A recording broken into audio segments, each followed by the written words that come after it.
Welcome to the Best of ESC Annual Meeting 2012. It will be the highlights of our meeting that you are going to see and to discuss, but that allows me to introduce a new concept called ESC Congress 365. The Best of is the first step for the repurposing of the scientific content of the annual meeting of the ESC for all those of you who could not attend Munich, and you will have ample opportunities through different medias to see the best of the content of the Munich 2012. Once again, welcome to the Best of Munich.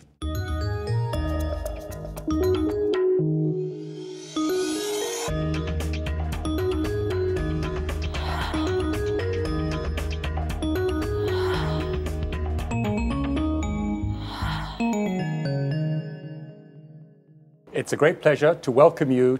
My name is Keith Fox, and I'm current chair of the European Society of Cardiology Congress Program Committee. And together with my colleague and co-moderator, Barbara Cassidy, we bring you an expert panel for the Best of ESC 2012. The 2012 meeting in Munich has just finished, but we have here selected a group of highlights from the studies and ideas that would challenge your practice. This 60-minute program is really very straightforward. It's an interactive program, and it's designed to present some short video reports from the highlights that have been selected by our expert panel, and then we're going to discuss those highlights and also interact with you, the audience, to answer your questions and present some questions to you. So our 5 European experts here are Jerome Bax from the Netherlands, Helmut Gölke from Germany, Kurt Huber from Austria, and Sten Christensen from Denmark, and Christophe Leclerc from France. Welcome. And finally, not least, let me introduce Ricardo Fontes Carvalho from Portugal, who's going to have the difficult job of moderating all your questions. We'll move right on to the very first topic. And this covers platelet inhibition and anticoagulation. And we're going to present 2 important clinical trials to you that were presented as ESC hotlines. The first of these is Trilogy ACS with clopidogrel compared to prasugrel in the context of non-revascularized acute coronary syndrome patients. And the second trial is the West study, and this compared single versus dual antiplatelet therapy for people who are anticoagulated and undergoing stent implantation.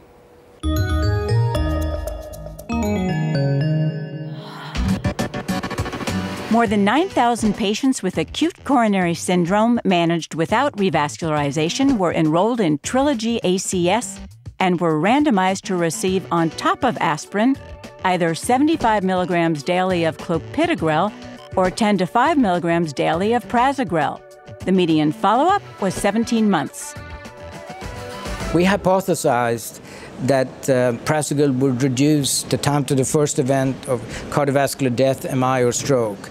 And what we found that although there was a 2% absolute difference in favor of prasugrel, it did not achieve statistical significance. Actually, we found no increased rate in serious bleeding, no increased rate in fatal bleeding, for a duration of therapy that has been much longer than previously studied. In the WOST trial, 573 patients who were already receiving oral anticoagulants and undergoing coronary stenting were randomized to either double therapy with additional clopidogrel only or triple therapy with additional clopidogrel and aspirin on top of oral anticoagulant therapy. At 1 year, in the triple therapy group, 44.9% of patients suffered at least 1 bleeding event. In the double therapy group, the incidence of bleeding was significantly lower, with an overall rate of 19.5%. As expected, clopidogrel and oral anticoagulants causes less bleeding than triple antithrombotic therapy. Also, the secondary endpoint was met, and we see that there is no excess of thrombotic and thromboembolic events, and there was even a significantly lower rate of all-cause mortality in that double therapy group. I'm going to turn to our expert panel, and we'll maybe start with Sten Christensen. So we know from the earlier trials that prasugrel is more effective, particularly in intervention contexts, than clopidogrel, and yet this hasn't worked. Steen, why do you think this is? Yeah, that's true. To me, that was a bit surprising. And I think the answer is, of course, that we don't know why. Guesses could be that maybe an earlier randomization of the patient might have we would have more events in the beginning, just after an ACS, and maybe we lose some of this benefit there. And another possibility could be that the patients that are studied are not really all high-risk patients. Okay, so not all high-risk patients. Kurt, you've got a lot of experience in intervention and these sort of patients post-ACS, but there are a group who are not intervened upon, either because they've got diffuse disease or they don't have suitable lesions. What's your experience of this group?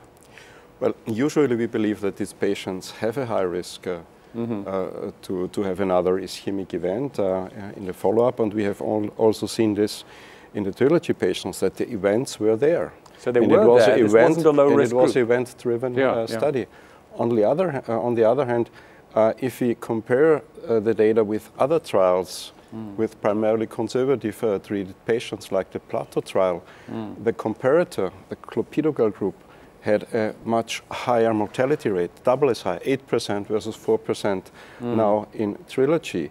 So there is some difference in the kind of events, and I think mortality is a very strong trigger. And so I personally think that although there were a lot of events, the group in total was not really high risk.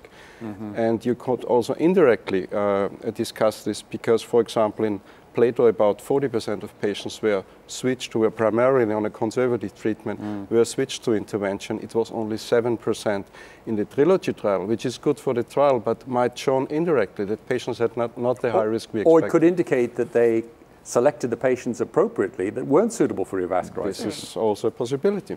Okay. Now, Steen, what about the people who had more than one event? Yeah, there an effect was actually found of the stronger therapy. But again, this is all subgroups analysis, and you should be careful. Cautious about it. Yes. And Christophe Leclerc, you've got a lot of experience with this field as well, and we've seen that the curves appeared to diverge after a year. Is this the play of chance, or is this, do you think, a real effect? Well, once again, we don't know. It could be a play of chance. It could be also that in this high-risk population, perhaps, events will come later than 1 year. And I think that a longer follow-up for this patient could be interesting. Yeah. But it sounds, Jeroen, as though the take-home message for the clinician here is we don't have evidence to substitute prasugrel for clopidogrel in people who are on a conservative strategy where intervention is not considered appropriate. Is that also your interpretation? I think that's very correct. That's indeed the take-home message as it stands now, based on this data that we have. I just wanted to catch up on the WOOST results, and this is an area where we don't have a lot of evidence, and is obviously a concern. So this is a study that shows a reduction in minor to moderate bleeds, no difference in intracranial bleeds in patients on triple therapy versus double therapy, and only about 500 patients, not really powered to show non-superiority between the two treatments. Is this enough to change our practice? I think it's a great trial, and I think the trial gives us some new information that is really important. On the other hand, I would like to see more studies in this field. It's true that the study was primarily powered to look at bleedings and also minimal bleedings. I'm not saying that these are not important, because sometimes we actually stop our antithrombotic therapy when you have a minimal bleeding. So it's a very nice trial. And also it showed, a bit surprisingly, as a secondary endpoint, a reduction in mortality. So it's a very interesting trial. I would say, though, that we would probably start using warfarin and clopidogrel in several of our patients but I don't think in all patients. I think we have to read the paper carefully. There might be some subgroups, for example, Stemi patients that were not included in this trial. And Kurt, I know that you've been very concerned about the fact that some of the duration of treatment might well have been longer than recommended in some of the guidance documents. Yes, in the WOOS trial especially, the patients who received drug-eluting stents were treated for 12 months with triple therapy. This is a bit against the recommendations we have from two recently published position papers, one from Europe 2010 and one from North America 2011, where stable patients should be treated with triple therapy if they receive drug-eluting stents for 3 up to 6 months only. So a 12-month turn of triple therapy could well explain the very high bleeding complication risk, and eventually a shorter treatment would have shown different results. And even though that was mainly, as Barbara says, more minor and more moderate bleeding, there is a relationship between that and outcomes, and other studies have shown that. There were also a lot of GI bleeds, and we have no information on gastric protection in these patients. Do you think that might have affected that? Might have been exaggerated? Well, that's a bit hypothesis, but we have to look into this. It's not enough patients, I think, to really get a clear answer about this. But one of the interesting findings is that if you get rid of aspirin and do only dual antithrombotic therapy with a vitamin K antagonist and clopidogrel, you get some very interesting results, and this would be also very interesting for study planning for the future, for example, in ACS patients with atrial fibrillation. So we don't know exactly what to do in these patients, but dual therapy could be extremely important, and so far it was very difficult not to use aspirin with respect to ethics commissions. We didn't allow such trials. So watch this space for the future, and maybe aspirin won't automatically be included. Extremely important. Now, Ricardo, do we have questions from the audience at the moment? Hi, Keith. Actually, we are having a lot of questions, a lot of people from all over the world asking questions. I will start with a comment that I think it is the aim of this session. It comes from Morocco and says that the fun with knowledge is to share it. So I think this is an important comment. Then the first question that I would like to ask is about the question of subgroup analysis on patients doing PPIs in the Trilogy trial, if there is evidence for an interaction with the clopidogrel. And then we have a question on the West also. Okay, so who's going to tackle the PPIs? Well, I can do that. So we have some controversial data showing that clopidogrel might be inhibited in his action in patients who are on proton pump inhibitors, but not all trials show the same. Now, this is an interesting finding because now it seems that prasugrel-treated patients benefit more than clopidogrel-treated patients, which indirectly could again show that clopidogrel is some kind of inhibited by proton pump inhibitors. But it's also only hypothesis, and it's subgroup analysis, but a very interesting finding.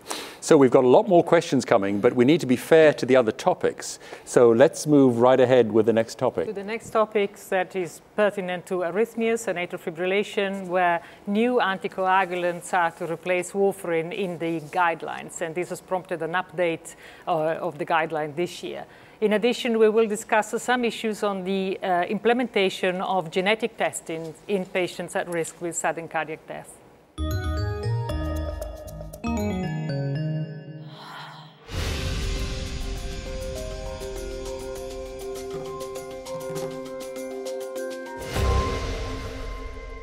We recommend in the new guidelines to utilize the CHADS-VAS score rather than the CHADS-2 score.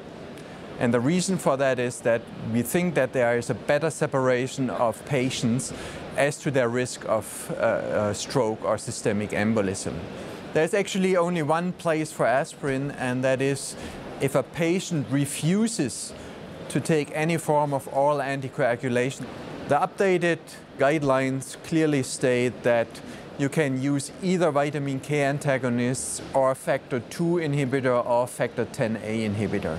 The guideline writers recommend that one of the new agents, either dabigatran, rivaroxaban, or apixaban, should be preferred over vitamin K antagonists in the majority of patients.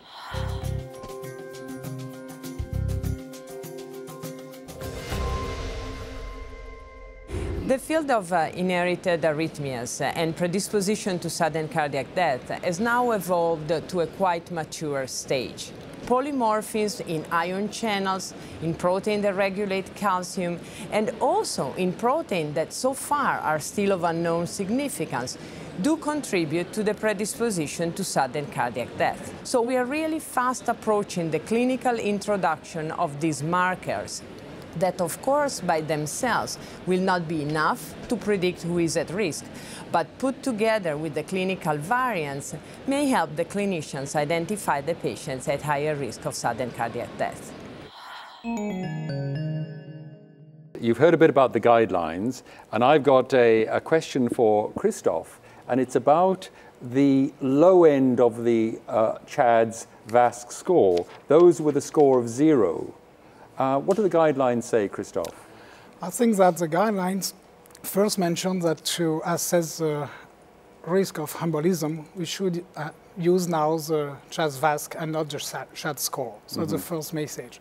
And the main message also is that for patients with a CHADS VASC score of 0, there is no indication for any anticoagulation or even any thrombotic therapy. So this patient with a CHADS VASC score of 0 should not receive anything to prevent embolism. And they may not be better off on aspirin. As we've heard, there may be bleeding risks. Exactly, because there is no evidence that aspirin will decrease the risk of embolism, which is very low, but we know that aspirin will increase the risk of bleeding. Okay. So now I wanted just to put a general question to the panel, looking at the future management of these patients. We know the screening for the most common mutation for long QT 1 to 3 is recommended because of its impact on the management of the patients and their relatives. Professor Priore is advocating the utility of also screening for polymorphisms. What does the panel think? I mean, this is also relevant for ischemic heart disease, where this has been advocated by some, but actually not by others. So it is a interesting, provocative topic. Perhaps we can ask Helmut, because you know the phenotype determines risk in quite a big proportion and into heart. Should we be looking for polymorphisms? We are reluctant to use it for the individual patient at present, and we still wait for studies where the outcome is changed by using this new diagnostic method. Okay. So we wait. Okay. The same is true for pharmacogenetics. No, the RELY genetics has really shown an impact of some common variants on the risk in patients taking the bigatran. So these panels of screening are available. Individualized medicine is much advocated.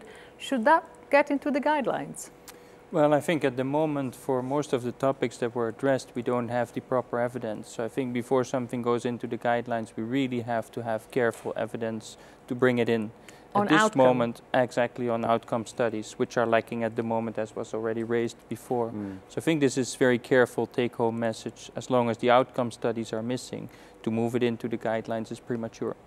Okay, but we've heard that these particular variants affect the absorption and the handling of that particular anticoagulant. So, you know, it's a difficult choice. Not yet ready for prime time in the guidelines, but we have alternatives. So, Kurt, what should we do? Yeah, first I would say if we really can, on an individualized basis, detect a patient who would not absorb a certain medicament, and we have other opportunities, then I would not go for testing. I would go for the other opportunities if they are available and if they are costly. So that's really an important question. Are they much more expensive as the comparators, or can they be easily used? Okay. There are some patients who are deterred from taking statins because they are afraid of having a myopathy. You can screen and exclude most of those patients on the basis of this screening. I mean, do we need an outcome data on that, or as a patient is something that is desirable? Or do we wait until they develop their symptoms? That's another way. What should we do, Helmut? People on statins. I think statins don't have catastrophic side effects. So you could give a trial because the benefit in patients with coronary disease is tremendous and is well established in more than 170,000 randomized patients. So you don't want to withhold this benefit. So you would like to, if you have a suggestion, if there's in a family or if you have cardiomyopathy in the family, then you start with a very low dose and try and see what you get. And if the patient tolerates it well, then you continue, and maybe even you may increase the dose if the patient. But an important message for practice is that very large-scale trials have demonstrated a low frequency of myopathy, but when it's used in practice, patients develop all kinds of aches and pains, and they attribute this to the drug treatment, and many of those may not actually be due to the drug treatment. Yeah, I'm referring particularly to the patients that have a familial myopathy. Yeah. Or that have some other myopathic disease. So in these you would be very cautious. Ricardo, other questions from our wider audience? Yes, we have several questions coming. I have two that are interesting. One from Israel. Only two that are interesting? More than two, but I have to select some of them. Okay, I'm teasing.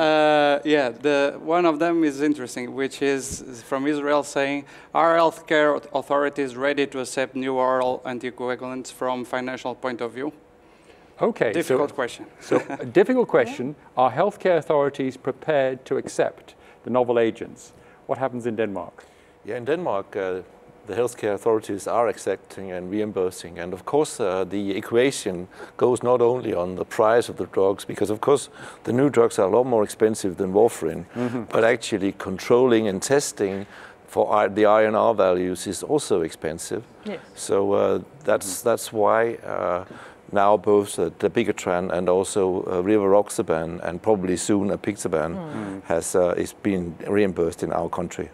Well, even in our healthcare system under NICE, they recommended that they meet the criteria. Yes. So it sounds like that is a positive answer. I know, Ricardo, you have another question? Yes, two more questions, but I will select one of them, which is, what is the role now for left atrial appendage occlusion in atrial fibrillation? Okay, tough one. Yeah. Left atrial.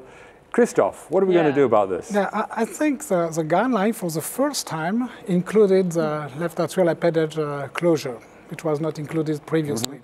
It's only a small indication. It's in patients who have a definitive contraindication to vitamin K antagonist or new anticoagulants, and who are at risk of thrombotic events. So it's to be indication. So it's not a very important indication, but I think that it's a beginning for this therapy, and we do need more clinical trials which are designed to carefully evaluate the benefit and the risk also of this invasive technology for the patient, first refractory to anticoagulation. So refractory or cannot take the anticoagulation, but at risk of embolism. Exactly. Okay.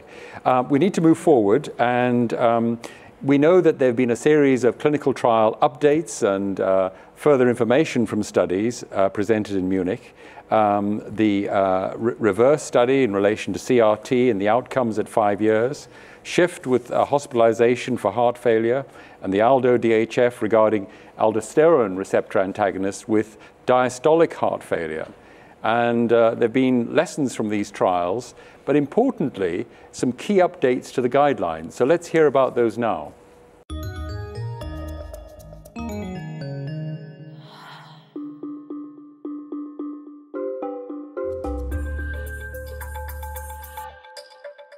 The three major new recommendations for treatment in the 2012 guidelines, I believe, are a broadened indication for mineralocorticoid receptor antagonists.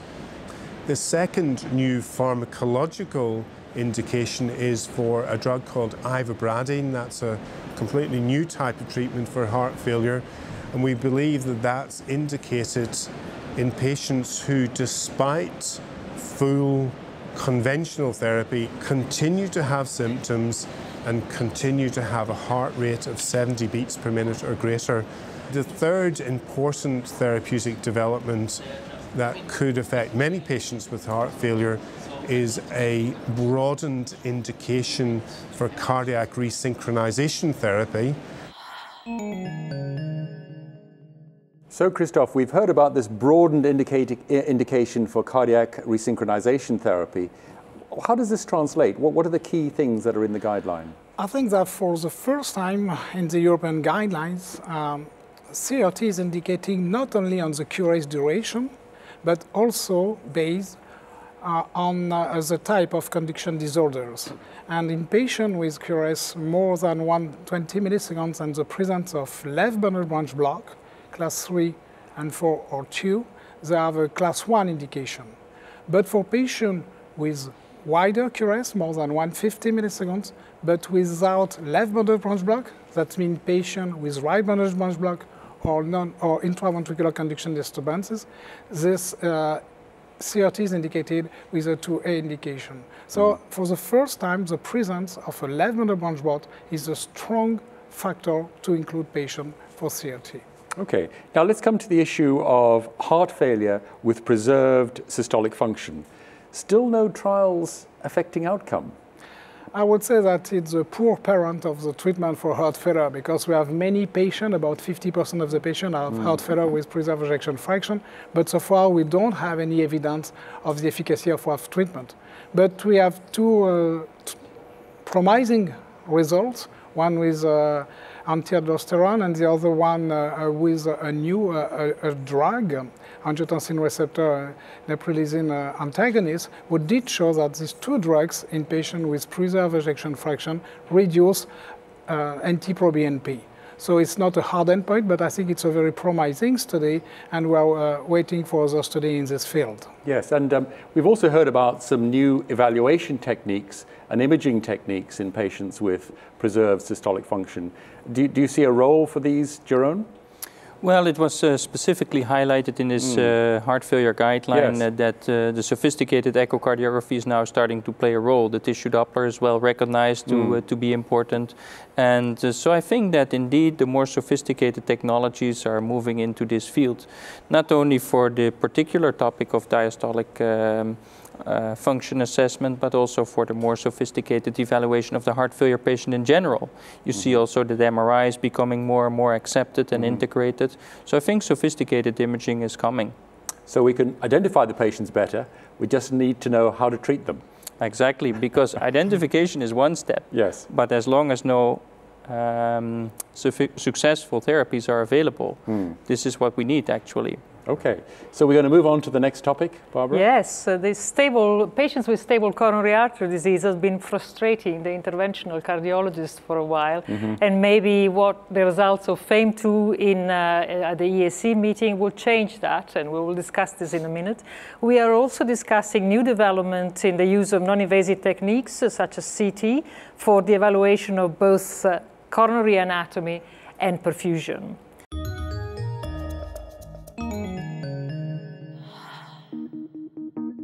(1,220 patients with stable CAD scheduled for 1, 2, or 3 vessel DES PCI were enrolled in FAME2. Fractional flow reserve was measured in all target lesions. If FFR stenosis was significant, the patient was randomized to PCI plus medical therapy or medical therapy alone. If FFR was not significant, the patient was assigned to a parallel medical therapy alone registry. The patients followed under medical therapy without ischemic lesions, they are doing very, very well. Approximately 3% of primary endpoint events. If we focus on the patients with an ischemic lesions, well, in patients randomized to receive medical therapy alone, we see a statistically significant increase of their endpoint events, and this difference increases over time, while those patients randomized to receive PCI plus medical therapy, their event rate is almost superimposable to that observed in the registry patients. The CORE 320 study evaluated the potential for the non-invasive detection of flow-limiting stenosis by comparing 320 road detector CT angiography followed by CT perfusion to classical invasive angiography followed by SPECT in 381 patients referred for coronary catheterization. The main impact of the study will be in defining non-invasively who should go for revascularization, because we showed that the combination of CTA, CTP, CT angiography, CT perfusion, could predict, as well as the combination of invasive angiography and SPECT, who went to revascularization at 30 days. So, the crux of the problem was, can we refine the management of patients with stable coronary artery disease by intervening on a FFR-positive vessel?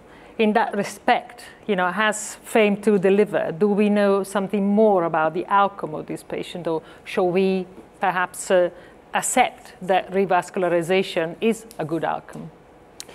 I think what we show with this trial is just a confirmation of what we already know, that patients who have a significant stenosis, and this can be clearly shown by FFR measurement, benefit from an intervention in terms that recurrent interventions are lower in these patients. We have no clear evidence that this would lead to a reduction of hard clinical endpoints, but patients have less complaints, and for me this study just confirms what we already have seen so far.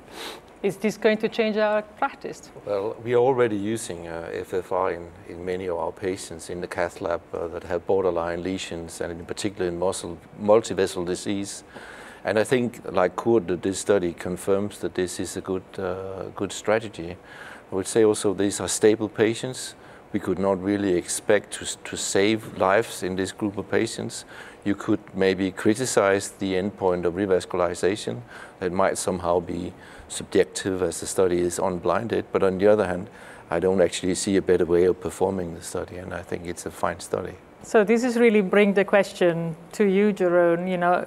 After what we know from the FAME2 and these results, should we send all patients with stable coronary artery disease to the cath lab, or is there something else we should do before that?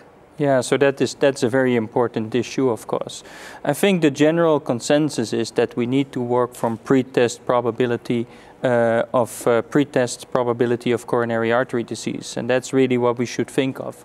Now, you can then differentiate into different scenarios. Scenario one is that a patient comes with a very low pre-test probability. These patients probably don't need anything. They don't need any invasive or non-invasive testing. Then you have the patient with a very high pre-test probability, very clear symptoms, very clear settings. Those patients probably going to be referred directly to the cath lab. And in those patients, you could argue, do we need to do the FFR first and then do the further treatment? But for sure, these patients are referred for invasive evaluation directly. The biggest group of patients will be the ones in the middle, the so-called intermediate pre-test probability. And I think the future is going to look like that patients will be divided into the lower end of this pre-test probability intermediate group, and these will be evaluated mainly non-invasively for the detection or rule out of atherosclerosis. The clinician is indicating that there will probably not be ischemia, but he wants to know, is there atherosclerosis or not? And based on that, he will do an anatomic test, and that will probably be a CT angiogram looking at the atherosclerosis. Then you have the other end, which is the higher group of pre-test probability intermediate group. And those patients probably you are interested in knowing if there is ischemia or not. In that group of patients, we will use a stress test or an imaging test with echo, MRI, or maybe even with CT in the future by looking at CT FFR or CT perfusion, as has been demonstrated in this CORE 320 study. It seems to me that there is still a lot of room for clinical judgment. Absolutely, and the difficulty is really what patient fits what criteria. That is the most difficult thing that we have to challenge. Right. But I think if you accept the concept of pre-test evaluation of patients, you can probably stratify them easily into groups where you want to do a test or a direct referral or nothing at all. Okay, so these broad groups are really very helpful. Yeah. But even taking those with a high pre-test probability, clear symptoms of angina, are provoked by stress testing, and they've got demonstrated ischemia, you take them to the lab and they've got a 95% single vessel stenosis. In your labs that frequently use FFR, would you do FFR on that patient? No, not in this patient, Keith. There we would do a PCI or in some cases maybe even surgery if it's a left main or something. In obvious cases we would not do FFR, but it's very useful when there's a borderline lesion, or also sometimes when there are several lesions in different vessels. Then I find FFR very useful. Okay, and as we know, just going back to the original FAME-1, that was very helpful in identifying that there were lesions that would have been done by visual interpretation that weren't done by formal FFR testing. Would you agree with that, Kurt? Absolutely. Okay. Ricardo, what about questions from the audience? Yes, we are receiving some questions, and some of them are related, at least to one from South Africa and Spain, regarding the same topic, which is the relation between FAME-2 and the COURAGE trial. And they are asking if they contradict each other, if they complement each other, and there are people even asking who is the winner. Okay, so FAME-2 and COURAGE, very different designs. Do you want to put that in a nutshell, Steen or Kurt? Well, I think it's very difficult. As you say, it's totally different. I would think we should remember that the FFR is a tool that we have in the cath lab. Yeah. And it's actually patients that already have undergone an angiography. So it's a different situation from the COURAGE trial. That's a very good point. Eventually, this question could be answered in the future because there is a huge trial just has started. It's ischemia trial, and here also FFR is involved in the diagnosis. So I think in the near future, maybe in 2 or 3 years from now, we exactly will be able to answer the question just come in. So at the moment, they're slightly different questions, but keep watching this space for ischemia in the future. Yeah. Okay, so I think we had best move forward. Our next topic concerns intra-aortic balloon counterpulsation, and that's been widely used in acute myocardial infarction, especially complicated by cardiogenic shock. And this was a Class 1 recommendation in international guidelines, despite the fact that there wasn't very much evidence. So the results of the IABP Shock 2 trial presented in Munich will clearly change some of that practice, and we're going to hear about that and also the updated guidelines on ST elevation infarction from Gabriel Steg. If we could roll the video.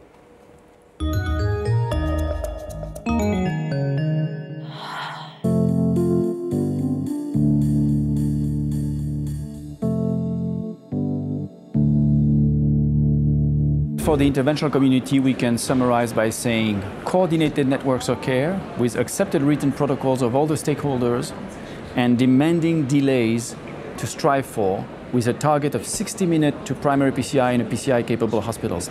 And the interventionists will be reassured to see that we have incorporated in the new guidelines drug-eluting stents, the radial approach, and all of the novel medications for antiplatelet agents and anticoagulants that are emerging. For primary care physicians, cardiologists in the outpatient setting, I will emphasize the long-term secondary prevention, in which the new guidelines have incorporated the evidence for dual antiplatelet therapy for a year, but accepting that it may need to be abbreviated to 1 month for bare metal stents, 6 months for drug-eluting stents. And we've emphasized the importance of rehabilitation, smoking cessation, aggressive lipid management with statins starting at day 1, and aiming to achieve a target LDL of less than 70 milligrams per deciliter. IABP Shock 2 is a multi-center German study in which patients with acute myocardial infarction complicated by cardiogenic shock were randomized to either intra-aortic balloon counterpulsation or control.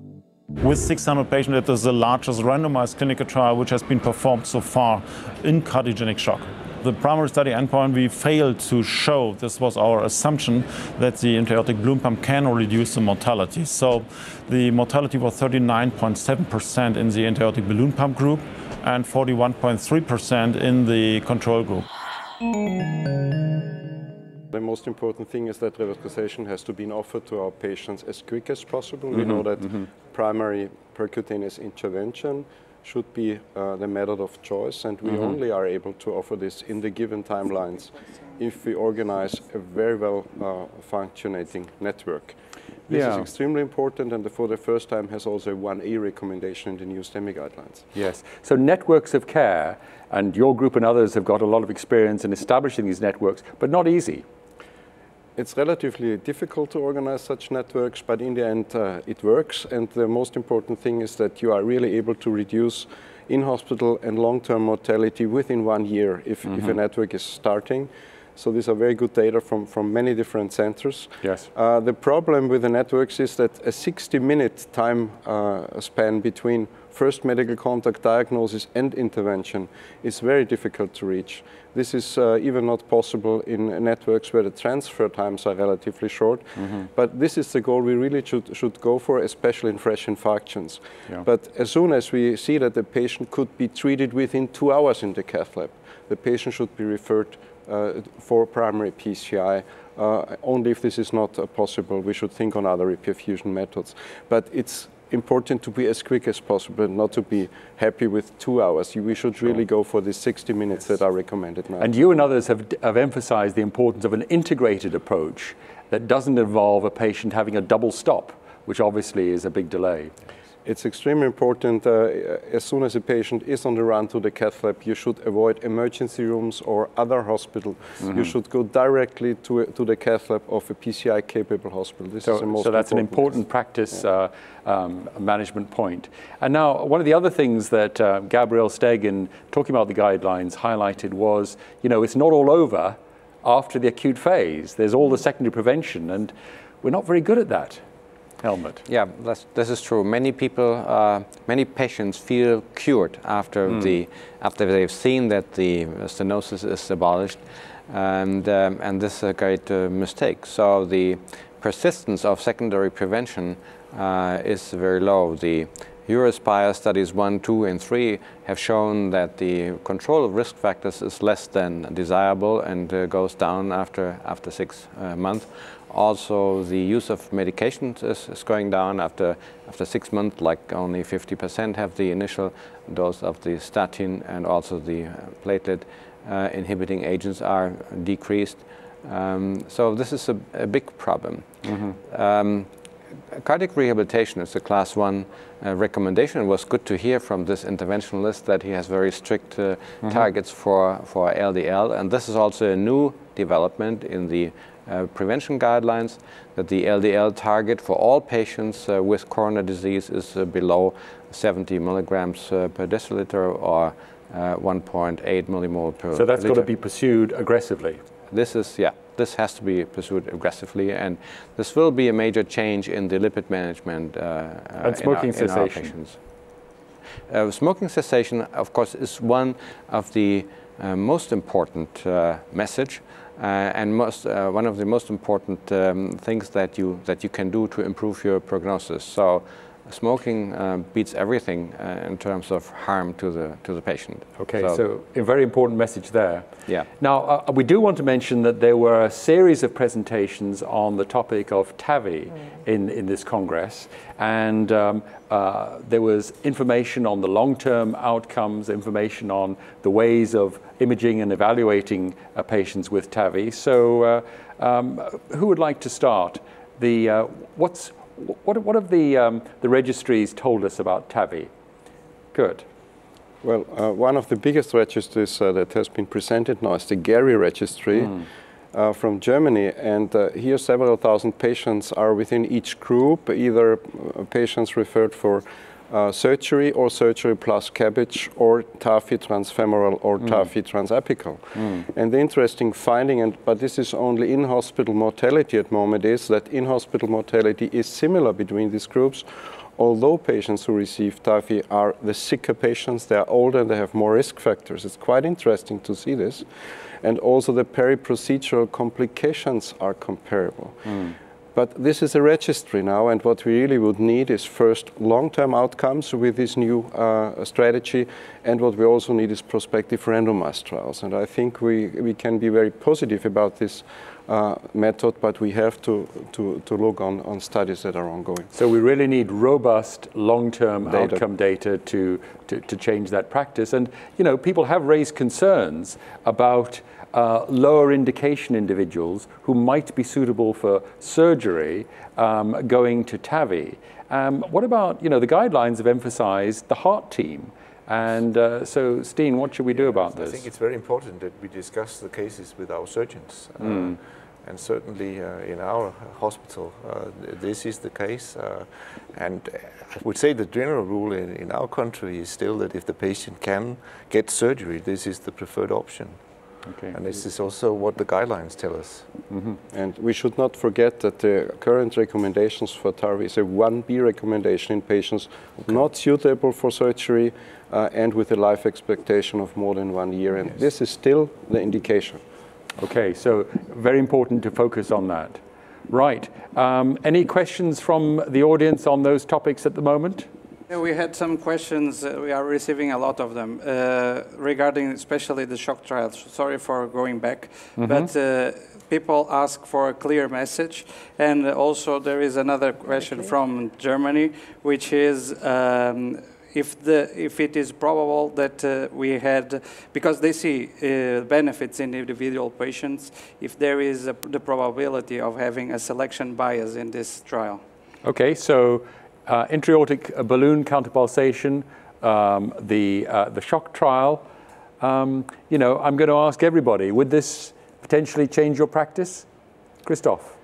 Personally, yes, and I agree with Steen, because this study for me was well conducted. I didn't see any bias in the selection of the patient.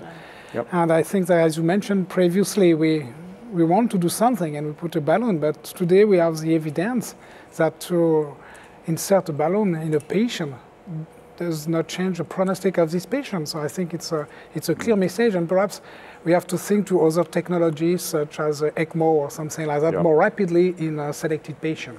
Anybody disagree with that? No, I think this is specifically the point that we're getting at. If trials have been conducted in the right manner and we have the evidence, this will be sooner or later implemented in guidelines because these are the criteria. We need the trial, we need the outcomes show this, and then it will go in. Okay, great. So I think we're running a little short of time, so we maybe should move to the last topic. To the last but not least, the last topic is prevention. And what we're going to discuss is that in first, the Japanese earthquake. So on March 11, 2011, an earthquake and tsunami hit the northeast coast of Japan, causing 16,000 deaths. But unfortunately, it was not the end. You know, there was then an aftermath with an increased risk in coronary and ischemic strokes, and that we will discuss that and the reason behind that. After which, in a nutshell, we will hear about the new guidelines on prevention by Dr. Perk.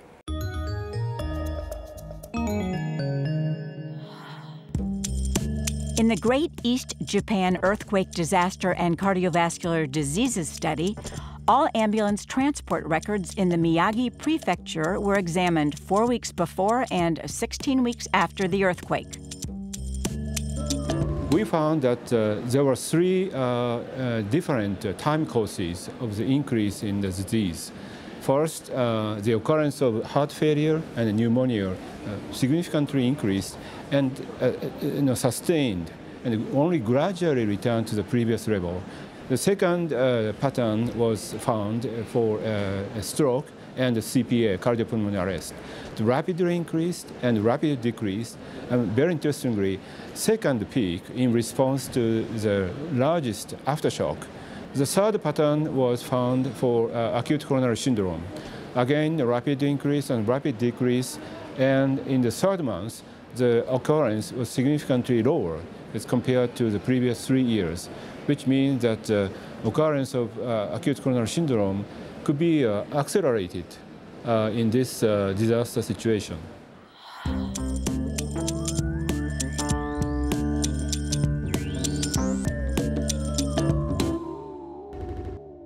We introduce 4 levels of cardiovascular risk. the very high and the high risk groups are important, because we have seen in many studies now that these patients throughout Europe do not really get the real preventive care that they deserve. In our guidelines we put special emphasis on lifestyle and behavioral factors. Lifestyle is at least as important, or maybe even more important, than drugs. Much of prevention is on the political level. Here we ask our colleagues, speak up, contact politicians, work with decision makers so that they create a society where we don't have to suffer from an unnecessary disease. So there is, as you know, an increase in the incidence of ischemic stroke, heart failure, pneumonia, all happening after the earthquake. The reason can be many of why this is happening, and has been shown for other tragic events previously. Do you want to comment on what might be the reason behind them? I mean, do we underestimate stress as a risk factor, or are we looking at other things such as availability of medications, cold infections, and other things? Well, of course, this is a very complex situation where the availability of medications also is decreased. But the unique situation here is that we have two shocks and two episodes of stress shortly, one after another. So the acute coronary events went up with the first shock, but not with the second. But stroke events, for instance, went up with the first shock and also again with the second shock, probably related to the increase in blood pressure that is associated with the shock, whereas with the acute coronary syndrome, probably unstable plaques were ruptured and they were all used up. And for the second shock, there were no unstable plaques left. That's one possible explanation. Similar with cardiopulmonary arrest, which of course also related to catecholamines, probably is more related to rhythm disturbances, which may be induced by high levels of catecholamines plus increased blood pressure. So pneumonia, of course, in this setting, it was a cold time of the year.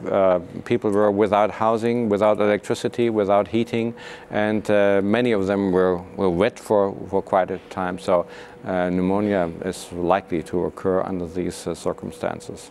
It seems to be a nightmare question for situation for coronary artery disease and other situations where you have inflammation, drug withdrawal, stress, high blood pressure. Any message that we can take for our prevention? Well, stress is important, that we can see, although such extreme forms of stress in daily life very rarely occur in Europe. I think with the 9/11 events in the United States, we had a similar episode, just one episode, and also the persons watching on TV in Florida had a higher incidence of ventricular tachycardias with their ICD where this was monitored. So it's the emotional involvement and the anxiety associated with these situations that creates rhythm disturbances. This is well That's right. established. What I would be really interested in this data, and I don't know whether this has been investigated, is what the percentage of Takotsubo syndromes is in these patients. Usually it's less than 10% in our population if an infarction comes in. But it would be very interesting to see whether this percentage is much higher, and I hope we will get data with respect to this. Because this is extreme stress, and we would absolutely. expect it to be. The other thing is that Dr. Perk was very militant in his defense of prevention. We should lobby with our government, we should change policy. And one of the things amongst the many good news in the Congress was a bad news about smoking. Smoking in young women in France being associated in parallel with an increase, a doubling of the incidence of myocardial infarction in women below the age of 55. Yes. So this is a big problem in public health. So how are we going to tackle precisely young women and stop them to start smoking? Yes, even France has been a role model for prevention in Europe and has been very successful in implementing smoking bans. So smoking ban is probably very important, but it's more for the non-smokers' protection. So we have to implement other things that could reduce the smoking, like plain packaging, which has been now established against fierce resistance of the tobacco industries in Australia, for instance, or the pictures that are showing the dismal consequences of smoking, which have been used in Canada, very successful. Of course, it's not a randomized trial, but the rate of smoking has gone down dramatically after these pictures were introduced, and I think this is one way we could pursue also in Europe, and people are working on that, but again, there's very much resistance from the tobacco industry. Oh. Young people are not afraid of dying. We have to find something else to convince them not to start smoking. Yes. So we've been hearing about this disastrous surge of catecholamines, of anxiety, of all the factors with the earthquake. If, Christoph, if you were the expert being called up saying that there's a tsunami on the way, should people be taking beta blockers? Personally, I will take beta blockers. Yes, I will. I mean, when you get the call? I will do it because we know that catecholamine are a risk factor for ventricular arrhythmia, and I think that in this setting of event, usually we have a dramatic increase in catecholamines, and I think that beta blocker could be prevention, but I think we will never have the answer. Yeah. With a trial, of course. So a phenomenal tragedy in Japan, but you know, we're learning things from that, and that's really important. But I think that you have to be sure to make a pre-test before that you are not too low when you want to run with beta blockers, because sometimes some people are very low when they try to run with beta blockers, so you have to make a pre-test before. Okay. But to be sure that. All right. Okay. Right, so we're about to wrap up this program, and before we do, what I want to do is ask each of our panel for a take-home message for, you know, what should they do in practice, and maybe we could start with you, Jeroen. What should be your take-home message? Well, I think what we've seen at this Congress, that the guidelines are developing really fast and implementing the new evidence, and at the same time keeping a balance with what is there from the information, giving it some time to mature. Another thing that I personally think is quite interesting, and a take-home message could be that the handling of coronary artery disease, particularly the invasive versus non-invasive assessment, I think that assessing ischemia is the evidence is really accumulating that is more and more becoming important in the management of coronary artery disease. Okay, thanks very much. Helmut. I think two things I would like to emphasize. Again, we have seen that an increase in smoking increases risk of myocardial infarction, transmural myocardial infarction, particularly in young women. The average age of the myocardial infarction population has decreased in France in this registry. Second, in secondary prevention, all patients with coronary disease have the target LDL now of less than 70, and this is new. This was an optional target at present, but the evidence is accumulating that this gives additional benefit compared to the less than 100 And we haven't tackled the problem of type 2 diabetes and obesity, which is quite a challenge. Well, type 2 diabetes with risk factors or with end organ damage also is categorized in the very high risk group and needs very aggressive treatment. So Kurt, take-home message? Well, the message not only for acute coronary syndromes, I think, is you should read and implement guidelines in order to treat your patients in an optimal way. Yes, we might achieve more by doing that than comparing some treatments. Steen? Well, very simple. As I said already, we would put less aortic balloon pumps into our patients with Stemi and cardiogenic shock. Okay, Christoph. So two short take-home message. The first, it's about AFib and the risk of embolic event with the use now, recommended use of new anticoagulants over warfarin. And also the second message is for CRT. We have important data about a long survey from a reverse trial with a mortality at 5 years, which was only 12%, so with a good efficacy to reduce mortality in this population. And the message is that people should be referred not too late for CRT, but when they're in class 2. Okay, very good. So we're going to be closing out this program, and Barbara, if we can ask you to close the program.